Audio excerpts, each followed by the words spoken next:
jëfi de moom sant yàlla rek parce que ñëpp ngi uy si léegi xëy na bu njëkk nit ñi yeewuñu woon mais léegi yeewu nañ daal man mi di wax ak yow dama amoon Covid bi première kii bi vague bi sant yàlla bu baax dëgg yàlla nit ñaa ngi ñëw di dem waaw yàlla na yàlla yàggale si jàmm. merci beaucoup. et salaamaaleykum maa ngi leen nuyu yéen ñëpp waa SICAP di leen nuyu ku nekk turam ak santam di jox ku nekk wàccuwaayam. Je me présente, je suis le président du conseil de quartier de Liberté 6 et président du comité d'engagement communautaire de Liberté 6. Alors comme ni ngeen ko gisee la campagne de vaccination door na maa ngi fii au niveau du poste de santé de Liberté 6 boo xam ne mi ngi polariser Liberté 6 Liberté 5A Liberté 5B et Liberté 4. Alors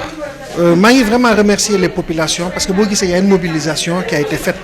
et c'est tout à l'honneur des populations. Ni li ñu ragaloon amul penser que effectivement les vaccins il y a des problèmes mais les populations se sont mobilisées et vraiment maa ngi remercier les différents acteurs yi nga xam ne mooy les bajjanu gox mooy le comité d'engagement communautaire des femmes du comité d'engagement communautaire du conseil de quartier qui sont rentrés qui sont allés vers les populations dem ci populations yi sensibiliser leen inscrire leen ci liste yi et vraiment maa ngi leen di remercier ils ont fait un très bon travail. léegi li des mooy ñi ci des ñi nga xam ne ils sont encore en retard vraiment ñu vacciner ñu mobiliser ñu vacciner wu et ñu ngi leen di xaar ci côté boobu aujourd'hui le vaccin c'est très important parce que moo ñu permettre ñu aar ñun suñu bopp aar ñi nga xam ne nii ñoo ñu jege et ñu ngi leen di xaar fii au niveau du poste de Liberté 6 pour les vaccins jërëjëf. asalaamaaleykum. soxna si noo tudd ak fan nga dëkk. man maa ngi tudd Adja Adji Mara dëkk SICAP Liberté 4. dañ laa gis tey ci poste de santé bi nga ñëw wuyu si pour def sa vaccination contre la Covid-19 ñu doon laaj nag sa xalaat ñi nga xam ne ñoom nga fekk fii ak ñi nga xam ne ñi ñëwaguñu ban appel nga leen di def pour que ñëpp mën a ñëw def seen vaccin ndax day aar kon nag ban appel ngay def daal pour oo nit ñi ñëw wuyu si. waaw maa ngi def appel ci nit ñi déjà fi fekk naa fi nit ñi takku parce que ñun dañuy inscrire ci plateforme bi santé ñoo ñu envoyé message ñu ñëw fii fekk nañ fi nit ñu takku ñoo vacciné aussi mais tamit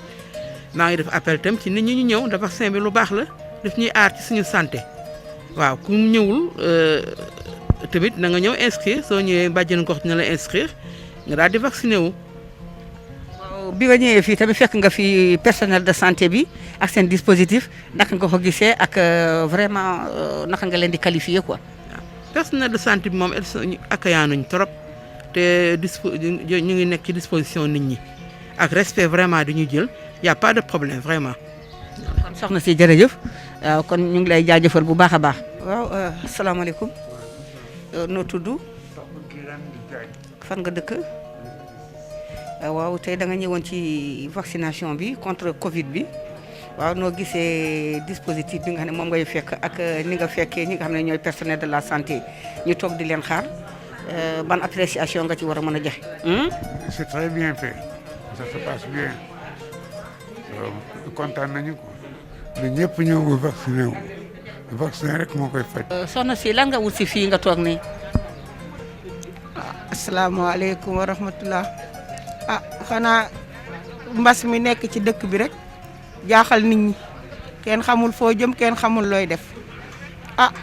yàlla dogal nag boobu ba léegi ñuy lijjanti lu ko faj ak lu ko aar tey yàlla dogal na indi nañu vaccin yi ñu ne vaccin yi boo ko defee dina la mën a aar wala bu la dalul tamit dina la mën a wàññi ci lii bi te nee nañu mag ñi nga xam ne ñoo am juróom benn fukki at jëm kaw ñoom la mbir mi gën a sonal. ñi am tension borom diabète yeeg am yeneen feebar yu sew